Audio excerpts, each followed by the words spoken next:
Pay Yourself First is a budgeting strategy that involves setting aside a portion of your income for savings or investing before spending on anything else, including rent, groceries, entertainment, or bills. It flips the traditional budgeting model. Traditional income minus expenses equals savings. Pay Yourself First, income minus savings equals expenses. This principle encourages wealth building and financial discipline by treating savings like a non-negotiable expense. Why it's important: builds consistent savings. Automating your savings means you build wealth over time without relying on willpower. Prepares you for emergencies. Emergency funds provide a safety net for job loss, medical issues, or unexpected expenses. Promotes financial independence. Regular saving helps you achieve goals like buying a home, starting a business, or retiring early. Reduces stress. Knowing you're saving regularly eases financial anxiety. Psychological benefits of paying yourself first. Financial strategies aren't just about numbers. They deeply impact our mindset, behavior, and emotional well-being. Here's how Pay Yourself First creates powerful psychological shifts that can transform your financial life. Delayed gratification strengthens self-control and builds long-term discipline. What it means: by choosing to save before you spend, you delay the immediate pleasure of spending for the long-term satisfaction of achieving your financial goals. Instead of buying a new gadget or eating out frequently, you're investing in something bigger: freedom, security, or a dream life. Why it matters: trains your brain to resist impulse spending. Helps form habits that align with your long-term priorities, not short-term emotions. Builds the mental muscle to say no now, so you can say yes later, to a house, retirement, a vacation, or peace of mind. Science says studies in behavioral psychology, like the famous marshmallow test, show that those who master delayed gratification tend to have better financial health, career success, and emotional regulation. 2. Sense of control shifts you from reactive to proactive living. What it means: many people feel like money controls them, like they're always reacting to bills, emergencies, or debt. Paying Yourself First flips that narrative. You're no longer just responding to life, you're directing it. Why it matters: gives you a clear plan and reduces financial anxiety. Creates boundaries in your spending, which removes guilt and second-guessing. Makes you feel empowered, not overwhelmed. Real impact: instead of thinking, "I hope I have enough left to save this month," you begin every month thinking, "I've already secured my future, now let's manage the rest." 3. Confidence booster. Watching your money grow feeds motivation. What it means: when you pay yourself first and see your savings or investments consistently increase, it builds tangible proof that you're capable of handling your finances. This progress fuels motivation and confidence. Why it matters: creates a positive feedback loop. Save, see growth, feel proud, save more. Even small savings amounts act as visible progress toward your goals. Confidence spills into other areas. You're more likely to take control of your health, career, and decisions. Psychological effect: progress equals happiness. When you track your wins, even if it's 1,000 Indian rupees per month, you stop feeling stuck and start feeling successful. 4. Reduced financial stress. Peace of mind equals better mental health. What it means: money is one of the top causes of stress globally. When you consistently save first, you build a cushion that protects you from financial shocks and psychological burnout. Responsibilities. Why it matters: emergency funds reduce fear of the unknown. You sleep better knowing you're prepared. Eliminates financial guilt when you do spend. Bonus benefit: when your mind isn't constantly consumed by money stress, you free up mental energy for creativity, relationships, productivity, and joy. 5. Identity shift. You begin to see yourself as a saver, not a spender. What it means: every time you choose to pay yourself first, you reinforce your identity as someone who is disciplined, future-focused, and in control. Why it matters: your identity drives your behavior. When you see yourself as someone who saves, it becomes a core part of who you are. You stop comparing your spending habits with others. And start comparing your savings progress with your own goals.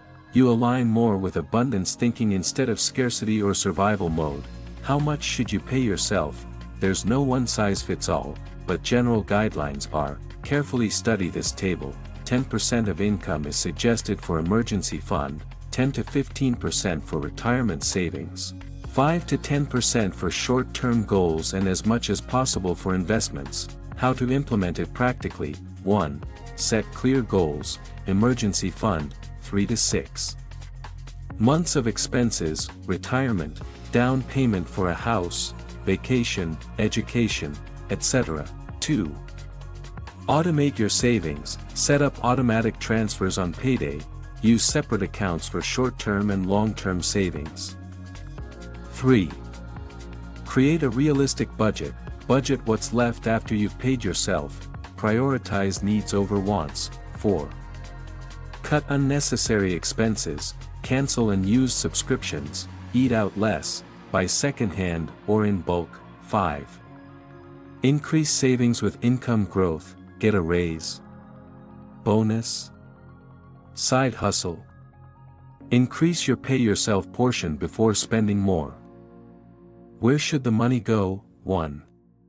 High-yield savings account, for emergency and short-term funds. 2.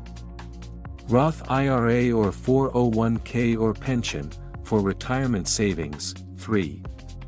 Investment accounts, for long-term wealth, stocks, ETFs, mutual funds. 4. Sinking funds, for upcoming expenses like car repairs or holidays. Example breakdown: monthly income, $3,000. Study this table carefully to see how a monthly income of $3,000 is broken down. Common mistakes to avoid: 1. Waiting until the end of the month to save, often nothing's left over. 2. Not automating, relies too much on memory and discipline. 3. Saving without a purpose, having goals keeps you motivated. 4. Dipping into savings for non-emergencies. Keep savings out of your main checking account. Tips for success: name your savings accounts based on goals. Emergency fund, home down payment. This creates a mental connection. Review progress monthly to stay on track. Use budgeting apps like Inab, Mint, or PocketGuard. Celebrate milestones. Example: reaching your first $1,000 in savings. Final takeaway: pay yourself first is not about denying yourself joy. It's about prioritizing your future.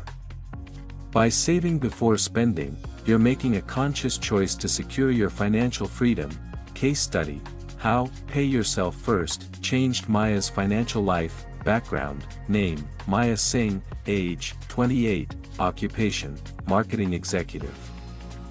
Monthly net income, 60,000 Indian rupees, $720, location, Bangalore, India. Financial situation: before, no savings, 50,000 Indian rupees in credit card debt, living paycheck to paycheck, frequent online shopping and eating out, always stressed about money.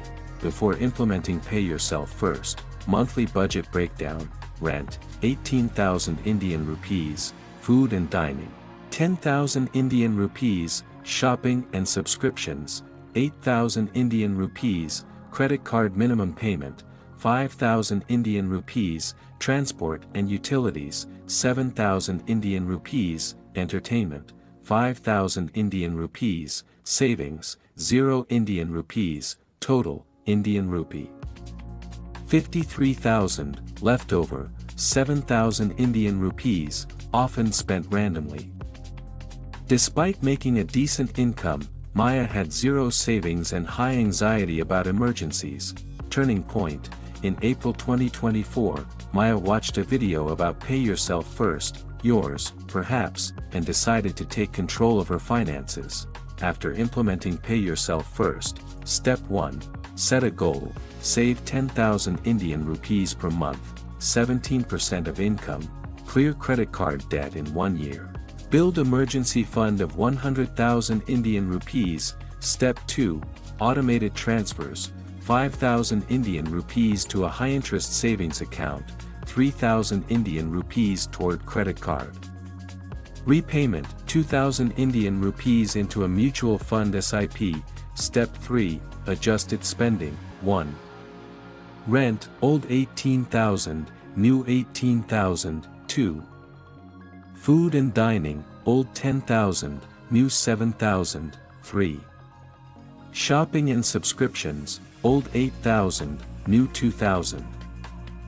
4. Credit card payment, old 5,000, new 8,000, 5. Transport and utilities, old 7,000, new 6,000, 6.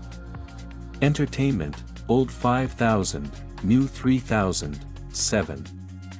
Savings and investment, old 0, new 10,000, total, old 53,000, new 54,000, leftover, old 7,000, new 6,000 for buffer or emergency.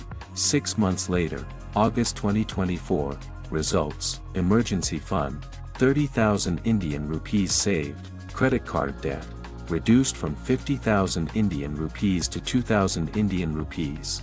Started SIP investing in mutual funds, cut impulsive spending by 70%, mental stress drastically reduced, built a new habit, saving before spending. Maya's reflection, I used to think saving was what you did if anything was left at the end of the month. Now, I realize that I deserve to keep part of what I earn for myself first, and build a future I'm proud of. Lessons from Maya's case, you don't need a huge income to start saving. Automating savings removes the temptation to spend.